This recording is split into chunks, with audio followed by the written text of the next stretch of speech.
ঠিক না? এর ভাই, ও আমার রূপগঞ্জের ভাইরা রে, আমি তোমাদের সন্তান, আমি রূপগঞ্জের সন্তান, আমি তোমাদের ভাই হয়ে আজকে তোমার কাছে কোরআনের মেসেজ দিতে চাই।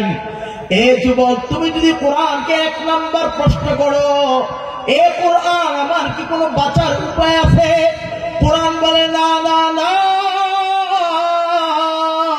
বাঁচার কোনো উপায় নাই, তোমাকে মৃত্যুর স্বাদ আস্বাদন করাই লাগবে। কথা বলেন ঠিক কিনা?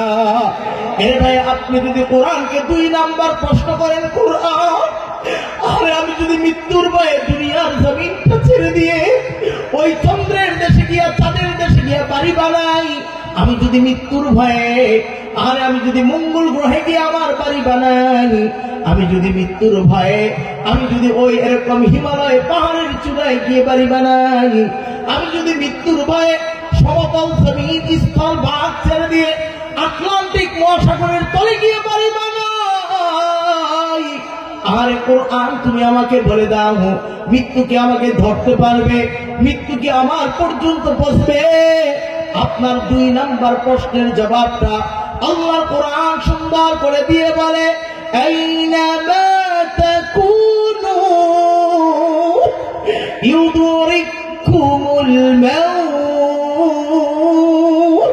ওয়ালাউ কুনতুম ফি বুরুজিম মুশাইয়াদা।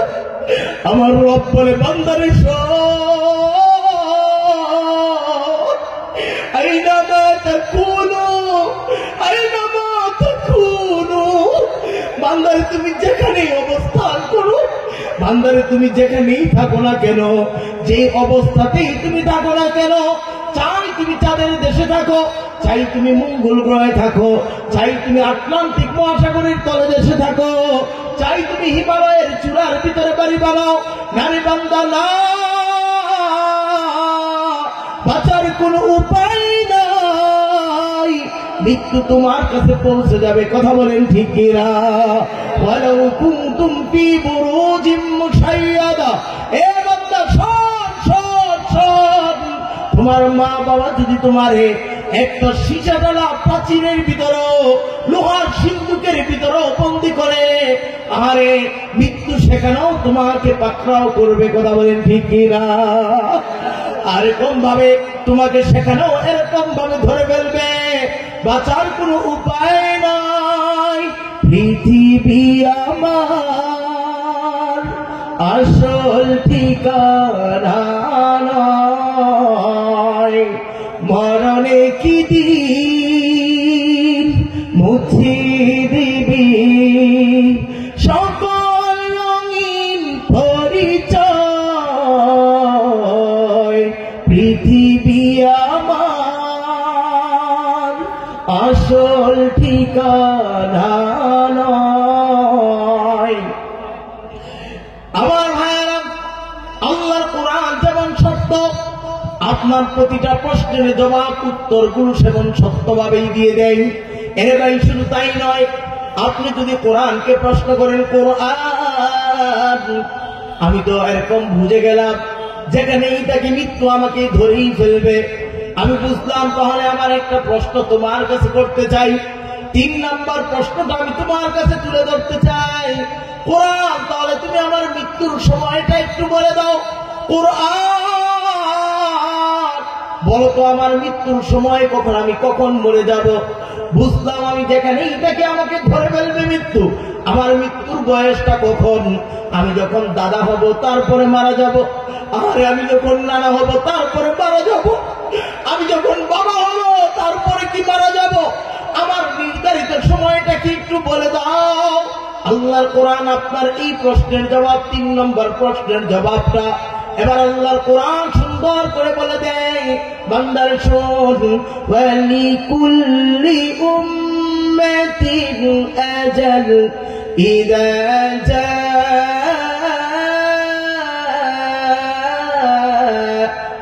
আজালুহুম ফালা ইস্তাখিরুনা ولا يستقدمون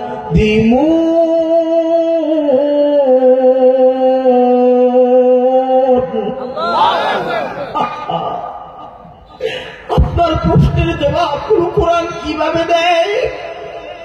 আপনি যখন কোরআনকে প্রশ্ন করলেন, কোরআন আমার মৃত্যুর বয়সটা কখন বলে দাও তো দেখি, আল্লাহর কোরআন আপনার প্রশ্নের জবাব দিয়ে দেয়, ওয়ালিকুল্লি উম্মাতিন আজাল। বান্দারে প্রতিটা মানুষের জন্য, প্রতিটা জাতির জন্য, প্রতিটা গোষ্ঠীর জন্য ওয়ালিকুল্লি উম্মাহ, আল্লাহ উম্মাহ শব্দ ব্যবহার করেছে। ওয়ালিকুল্লি উম্মাহ আরে প্রতিটা প্রাণী, প্রতিটা জাতি, প্রতিটা গোত্রের জন্য। এরকম ভাবে আল্লাহ তাআলা বলেন আজাল, প্রতিটা মানুষের জন্য নির্ধারিত একটা সময় আছে। এর ভাই আজাল অর্থ নির্ধারিত সময়। আল্লাহ বলেন ইদা জাআ আজালুহুম, যখন তোমার নির্ধারিত সময়টা এসে যাবে, ফালা ইস্তাখিরুনা সাআ, আরে তোমাকে এক সেকেন্ডের অবকাশ দেওয়া হবে না। তোমাকে নির্ধারিত সময়ে তোমার রূহটা তোমার দেহ থেকে বের হয়ে যাবে। কথা বলেন ঠিক কিনা? এই মাটির পিঞ্জিরা থেকে এরে ভাই তোমার রূহ নামক পাখিটা উড়াল দিয়ে বের হয়ে যাবে রে ভাই। আর এই দেহের ভিতরে রূহটা থাকবে না, এক সেকেন্ডের কোনো অবকাশ দেওয়া হবে না। নির্ধারিত সময়ে তোমাকে ইন্তিকাল করা লাগবে, বিদায় হওয়া লাগবে। এরে ভাই ভালো করে বুঝো রে ভাই। তাহলে আপনি যদি কোরআনকে বলেন কোরআন, আমি তো বুঝলাম আমার নির্ধারিত সময়টা আল্লাহ আমার জন্য রাখছে। 3 নম্বর প্রশ্নের জবাব আমি পেয়ে গেছি। আরে আমার বাবা হওয়ার সময় নাই, আমার দাদা হওয়ার সময় নাই, আমার নানা হওয়ার সময় নাই। যখন সময়টা আমার এসে যাবে, তুমি ছোট্ট হও, নাবালক হও, শিশু বাচ্চা হও, তুমি যুবক হও, তুমি যুবতী হও, তুমি বৃদ্ধ হও, তুমি বৃদ্ধা হও, আরে তুমি যে কোনো বয়সের হও না কেন, যখন আল্লাহর নির্ধারিত সময়টা শেষ হয়ে যাবে, দুনিয়াতে এক সেকেন্ড বাঁচার কোনো ভাও নাই। কথা কোন ঠিক কিনা? এর ভাই এবার তো বুঝে গেল আল্লাহর কোরআন নির্ধারিত সময় দেয় নাই। তাহলে আপনার প্রশ্ন হতে পারে, আপনি যদি কোরআনকে বলেন কোরআন, বুঝলাম আল্লাহ তাআলা নির্ধারিত সময় দিয়েছে, সেই নির্ধারিত সময়টা কি? সেই নির্ধারিত সময়টা জানবো কিভাবে? এই জিনিসটা কে জানে? কে জানে? আরে খুব ভালো করে বুঝেন, পৃথিবীতে এমন কোন যন্ত্র আবিষ্কার হয় নাই, কোন বিজ্ঞানী এই যন্ত্র আবিষ্কার করতে পারে নাই। আপনার শরীরে এরকম ভাবে অস্ত্র এরকম যন্ত্র লাগানোর সাথে সাথে যন্ত্রটা বলে দিবে তুমি 60 বছর বাঁচবা। আর পৃথিবীতে এমন কোন যন্ত্র আবিষ্কার হয় নাই। হয়েছে নাকি? আরে কথা কন না, হয়েছে? পৃথিবীতে এমন কোন ডাক্তার বিজ্ঞানীরা কি বলতে পারে যে আপনি 60 বছর বাঁচবেন, আপনি 20 বছর বাঁচবেন? এটা কেউ বলতে পারে? কথা বলেন, বলতে পারে? কেউ কিন্তু বলতে পারে না। তাহলে বুঝা গেল এরকম পৃথিবীর কেউ নির্ধারিত একটা ডেট আপনাকে দিতে পারে না। যদি এই যে পানির বোতলটা দেখতেছেন, বোতলটা ধরছে আমার কাছে, এই যে দেখেন, এটা তো প্রাণ কোম্পানি, এটা দেখেন, সেটা নিচে নামান না। আমার ভাইরা খেয়াল করেন, এই যে এটা দেখতেছেন আপনারা, এই যে মনে করেন এই বিষয়টা, মনে করেন একটা পানি কোম্পানি তৈরি করেছে, এই পানিটার একটা নির্ধারিত একটা মেয়াদ থাকে। কি থাকে জোরে বলেন? মেয়াদ থাকে। এতদিন পর্যন্ত আপনি এটাকে পান করতে পারবেন। এবার আপনি কোম্পানির ভিতর থেকে একটা কেক কিনেছেন, আপনি একটা রুটি কিনেছেন, একটা রুটির খাদ্যের ভিতরে নির্ধারিত একটা সময় দেওয়া থাকে, এতদিন পর্যন্ত খাবারটা ভালো থাকবে। এই ডেটটা চেঞ্জ হয়ে গেলে এটা বাতিল হয়ে যায়। এর ভাই আল্লাহ যে তোমারে আমারে বানাইলো, তোমার আমার ডেট কতদিন, তোমার আমার সময় কতদিন? তুমি আমি কি 60 বছর, 70 বছর, 100 বছর থাকবো? আর এই সময়টা কতদিন? এই জন্য এরকম ভাবে আল্লাহ তাআলার কালামের ভিতরে যে আল্লাহ বললেন ওয়ালিকুল্লি উম্মাতিন আজাল, আল্লাহ তোমার আমার একটা সময় দিয়েছেন। ইযা জাআ আজালুহুম, এই সময়টা যেদিন এসে যাবে, ফালা ইস্তাখিরুনা সাআ, আরে তোমাকে 1 সেকেন্ডের জব কাজ দেওয়া হবে না রে ভাই। এবার তুমি যদি 4 নাম্বার একটা প্রশ্ন কোরআনকে করো, কোরআন বুঝলাম আমার আল্লাহ আমার জন্য নির্ধারিত একটা সময় রাখছে, এই সময়টা কবে? এই এলেমটা আমি জানতে চাই, এটা আমি বুঝতে চাই। আমার এই সময়টা কবে, আমি কতদিন বাঁচবো, এটা আমার জানা দরকার। কারণ পৃথিবীতে এমন কোন যন্ত্র আবিষ্কার হয় নাই যেই যন্ত্র এরকম শরীরে লাগাইলে যেই যন্ত্র বলে দিবে তুমি 2 বছর বাঁচবা, যেই যন্ত্র বলে দিবে তুমি 10 বছর বাঁচবা, যেই যন্ত্র বলে দিবে তুমি 60 বছর বাঁচবা, যেই যন্ত্র বলে দিবে তুমি 70 বছর বাঁচবা। পৃথিবীর কেউ এই যন্ত্র আবিষ্কার করতে পারে নাই। কথা বলেন ঠিক কিনা? আমার ভাইয়েরা, পৃথিবীতে এমন কোন আলেমের জন্ম হয় নাই যেই আলেম আপনাকে বলে দিবে, কোরআন সুন্নাহ থেকে বলে দিবে এর ভাই আপনি এতদিন বাঁচবেন। পৃথিবীতে এমন কোন আলেম জন্ম হয় নাই। এর ভাই পৃথিবীর এমন কোন পীর সাহেব জন্ম হয় নাই যে তার মুরিদকে বলে দিবে 2025 সালে এরকম মাসের এত তারিখের এতটার সময় তুমি ইন্তিকাল করবা। এমন কোন পীর কি জন্ম হয়েছে নাকি? আরে কথা বলে আমরা যদি লরেন সরেন কম, কারণ দেখে আছে পৃথিবীতে এমন কোন পীর আসেনি যে আপনার মৃত্যুর ডেট জানে, বলতে পারবে? আরে পীর তো নিজের ডেটই কই জানে না, হ্যাঁ কবে মারা যাবো। কথা কোন ঠিক না? একদম নিজের ডেটই মারছে আছে, আবার আপনারটা বলবো কিভাবে? তো আপনি যদি কোরআনকে প্রশ্ন করেন, কোরআন আমার মৃত্যুর ডেটটা একটু বলে দাও তো দেখি। এবার আল্লাহ তাআলা আপনার মৃত্যুর ডেট সম্পর্কে বলে দেন, ইন্নাল্লাহা ইনদাহু ইলমুস সাআহ। এ বান্দা শুনে নাও, আমি আল্লাহ সমস্ত ইলমের খাজানা এরকম মানুষের কাছে দিয়েছি, আমার নবীদেরকে দিয়েছি। তবে 5টা ইলম আমি আল্লাহর কাছে রেখে দিয়েছি। আল্লাহু আকবার। কয়টা ইলম রাখছে? ইন্নাল্লাহা ইনদাহু ইলমুস সাআহ। আল্লাহ বলেন এই 5টা ইলম দুনিয়ার কোন পীরকে দেই নাই, পৃথিবীর কোন আলেমকে দেই নাই, পৃথিবীর কোন জ্ঞানীকে দেই নাই, পৃথিবীর কোন ডাক্তারকে দেই নাই, বৈজ্ঞানিককে দেই নাই। এই 5টা ইলম আমি আল্লাহর কাছে সংরক্ষিত। ইন্নাল্লাহা ইনদাহু ইলমুস সাআহ। আমি আল্লাহ জানি কিয়ামত কবে হবে। শুধু তাই নয়, আমি আল্লাহ জানি কার মৃত্যু কোন জমিনের উপর হবে।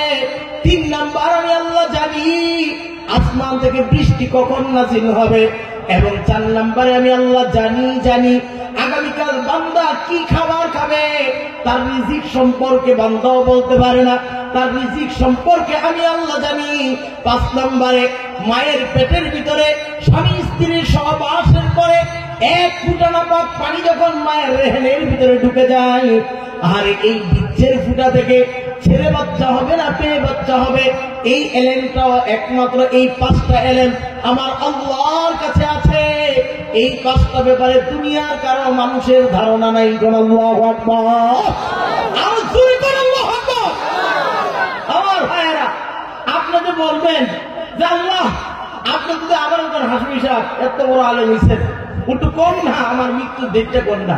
এত উল্টো আমি যদি কোরআনকে প্রশ্ন করতেছি, কোরআন তো উত্তর দিতেছে। আচ্ছা, কিন্তু আমি আপনাকে বলে দিলাম রে ভাই, এই এলেম একমাত্র আল্লাহ। আপনার নির্ধারিত সময়টা কয়দিন? আপনি কি মাত্র 1 সেকেন্ড বাঁচবেন?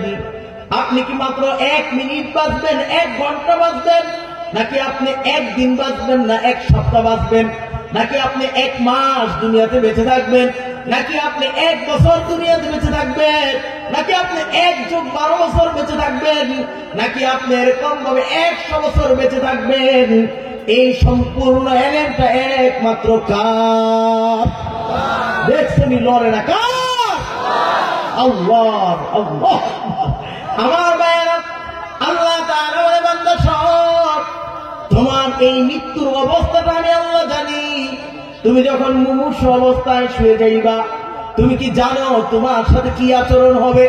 তুমি কি বলতে পারো তোমার সাথে মৃত্যুর সাথে কি অবস্থা হবে? তুমি জানো? আল্লাহ তাআলা কোরআনের কারীমের ভিতরে বলে,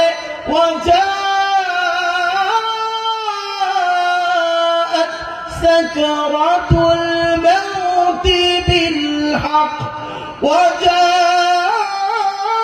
وجاءت سكرة الموت بالحق ذلك ما كنت منه تحيد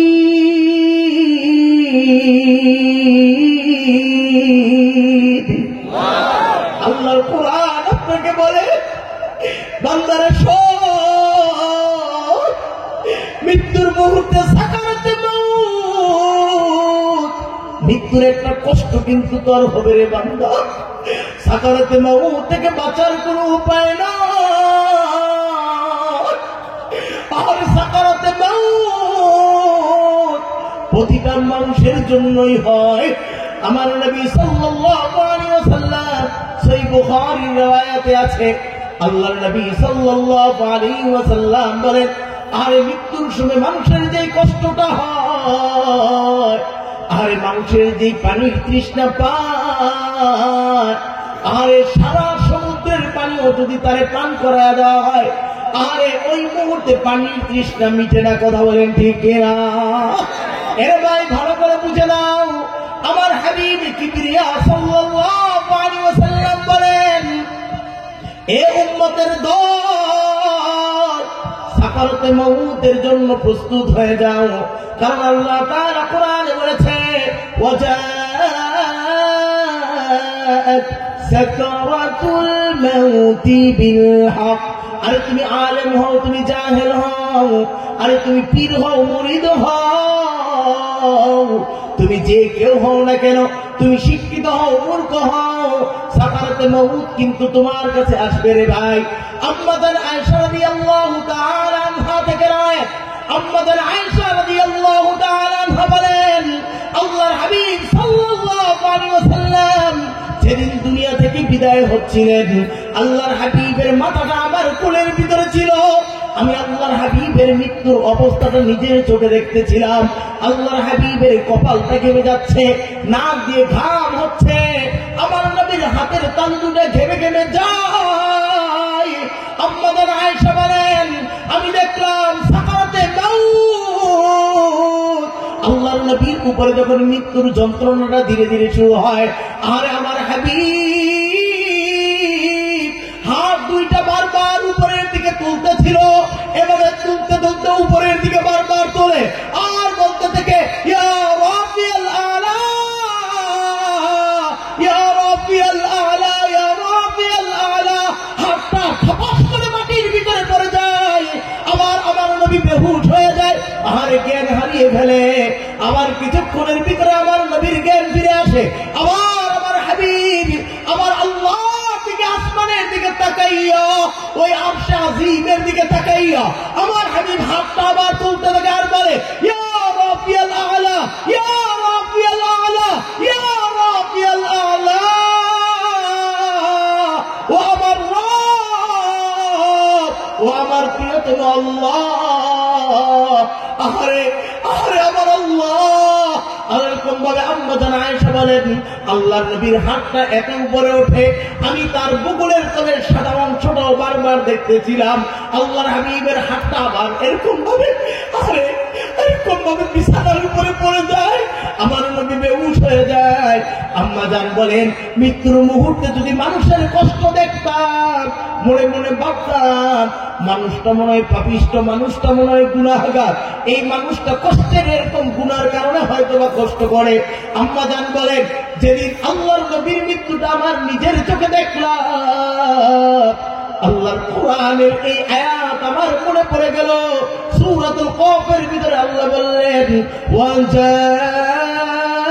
ওয়াজাআত সাকারাতুল মাউতি বিল হক আর মৃত্যুর কষ্টটা সবার হবে আর মৃত্যুর হাত এই কষ্ট থেকে বাঁচার কোনো উপায় নাই এর ভাই অবস্থাটা কেমন হবে জানেননি আমার ভাইয়েরা ইমামে গাজ্জালি রাহমাতুল্লাহি আলাইহি তার কিতাবের ভিতরে লিখছেন একটা মানুষ যখন মুমূর্ষ অবস্থায় শুয়ে থাকে এরকম আল্লাহর ফেরেশতারা একের পর এক 5 দল ফেরেশতা আল্লাহু আকবার বলেন না আর জোরে বলেন আল্লাহু আকবার আসমান থেকে এরকম ভাবে একের পর এক 5 দল ফেরেশতা আসে। এক নম্বরে এক দল ফেরেশতা আসে, তারা এসে ডাক দেয়, ইয়া আব্দুল্লাহ, ও আল্লাহর বান্দা, আপনি কি আমাদের চিনছেননি? ইয়া আব্দুল্লাহ, ও আল্লাহর বান্দা, আপনি কি আমাদের চিনেন? আরে আমরা তো ওই মানুষ, আমরা ওই ফেরেশতা, আমরা আপনার খাদেম ছিলাম। আপনার জীবনে আপনি যত রিজিক খাইতেন, সারা পৃথিবীর মাশরিক থেকে মাগরিব, শিমাল থেকে জুনুব পর্যন্ত, আর এরকম ভাবে যেখানে আপনি চাইতেন, যেখানে আপনি রিজিক খাইতেন, আল্লাহর গোডাউন থেকে, আল্লাহর রিজিকের ভান্ডার থেকে আপনাকে আমরা রিজিক গুলো এনে এনে তৈরি করে রাখতাম। আর আপনি এই দানা পানিগুলো, ফল সব কিছু আপনি খাবার গ্রহণ করতেন। এবার এরকম ভাবে ফেরেশতারা বলবে, ইয়া আব্দুল্লাহ, ওরে আল্লাহর বান্দা, ও গো আল্লাহর বান্দা, আমরা পৃথিবীর মাশরিক থেকে মাগরিব, শিমাল থেকে জুনুব, পৃথিবীর এক প্রান্ত থেকে আরেক প্রান্ত পর্যন্ত খুঁজে দেখলাম, আল্লাহর ভান্ডারের ভিতরে, রিজিকের ভান্ডারে, আরে আপনার নামে আর কোন রিজিক বরাদ্দ নাই, আপনার সমস্ত রিজিক শেষ হইয়া গেছে।